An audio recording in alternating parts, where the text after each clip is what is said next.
Let's get to BJ Bethel's story. BJ Bethel, friend of the show, friend of mine, like we're like personal friends now. Had a story out on SE Scoops. He got the numbers from Max regarding AEW Dynamite and Collision, and part of the story was that AEW on Max, the viewership is about 80% of whatever they do on TBS and TNT that week, which would then for a regular Dynamite it'd be averaging around 500,000, which would put that week's Dynamite anywhere between 1 to 1.2 million viewers a week, and that's the word that they use, viewers. I got to be honest, it sounds way too high for me. But I don't have any evidence to back up my theory other than just gut and instinct, right? I watch Dynamite on Max. I'm one of those guys. I did have it on DVR, but it's easier than DVR from YouTube TV. Okay. But I do DVR it, but I typically just watch it on Max now. The problem with watching it on Max is it's actually difficult to find. So, and sometimes it's not up right away. So, like to watch the replay because it comes on at 2 o'clock in the afternoon here. So I don't really watch till like my wife and kids are like in bed. Like my wife, like the baby, I'll watch it with the baby while I'm feeding him, like right around like 7:30, 8 o'clock, and that's right around the time that my daughter starts going to bed. My wife is putting my daughter down for bed, so I'm usually downstairs like watching Dynamite on Wednesdays. And like he'll pass out, and then I'll go put him in his crib, and then I'll come right back down, and then I'll finish it. So I'm usually watching it like 6 hours after it starts, right?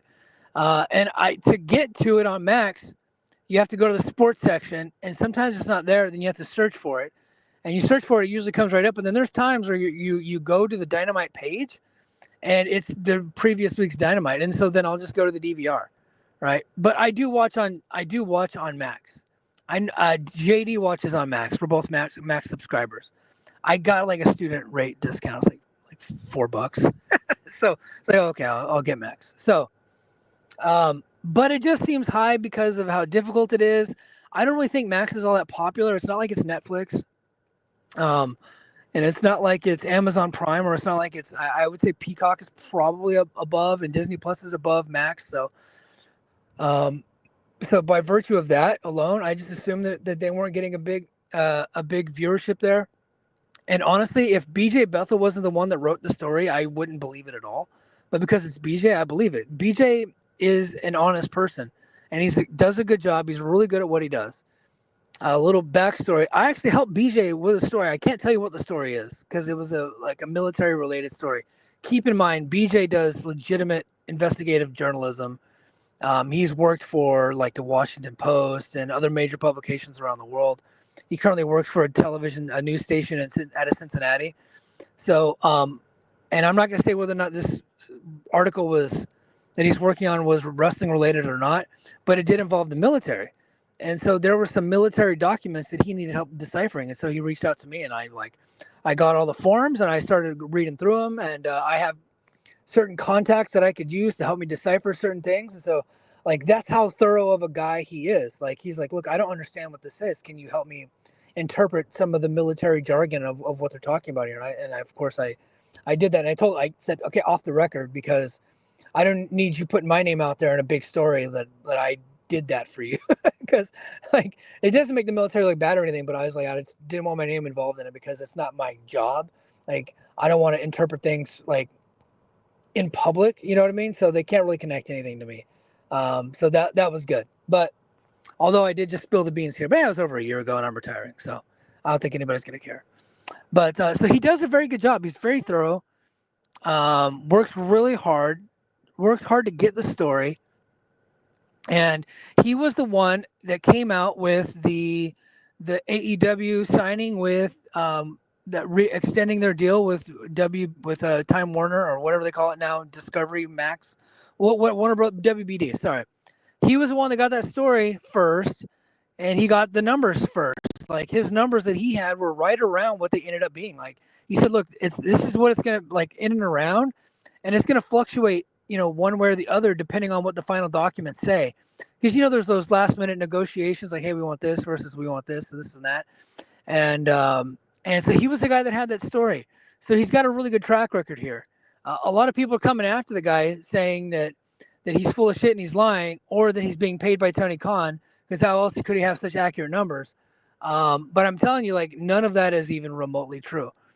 I know if you don't want AEW to be successful and you don't like AEW, then you're not going to believe this at all.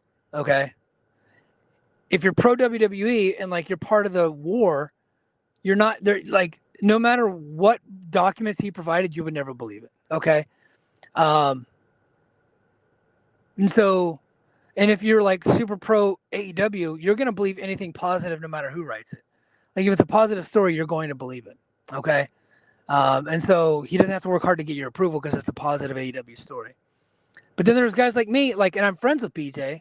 So I'm not saying, and I'm saying I believe that what BJ wrote is true based off of the data that he was given. Okay. I don't know that I trust the data so much because it sounds unbelievable. It sounds extremely high. It could be true. I'm not saying it's not, but I'm just like, I don't know if I'm there yet. But because BJ wrote it, I believe that what BJ got was was the good data. Okay, I just don't know that the source material that he got it from is all that good.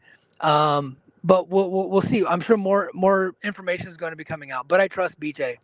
Absolutely, I trust BJ. But I think Dave was like saying that, like, it might be not like your average viewership the way the Nielsen data is recorded, because for a given AEW show, like well over 1 million people are actually seeing the show, but not that many people are sitting down and watching it. So it's like seeing the show versus sitting down and watching it. So he's saying that number could be inflated based off of that. Like, so it was like the average AEW show with people that had eyes on it at any point during the show could be like upwards of like 1.5 million, right? I think that was the number that he put out there. But the average viewership is like anywhere from 600,000 to 800,000, depending on the week. And that's the way that Nielsen tracks it. So this could be one of those things that it seems really high because it's not based off of an average. It's just based off of like peak, if that makes sense. Because it is shown live and it's a plus 24 number. So what that means is like the amount of people that viewed it over the course of a day. And so think about it like this. Think about it like YouTube numbers. So I put out YouTube clips, and I think I'm going to clip this one. And anybody that clicks that link at any point, whether or not they watched it for a second or they watched the entire thing, is counted as a viewer, right? But you only sell ads based off of the average viewership of that video, right? So for an 8-minute video, if your average viewership is like 30 seconds, that means that most people are just like clicking it. They see the thumbnail, they click it, and then they immediately click off, right?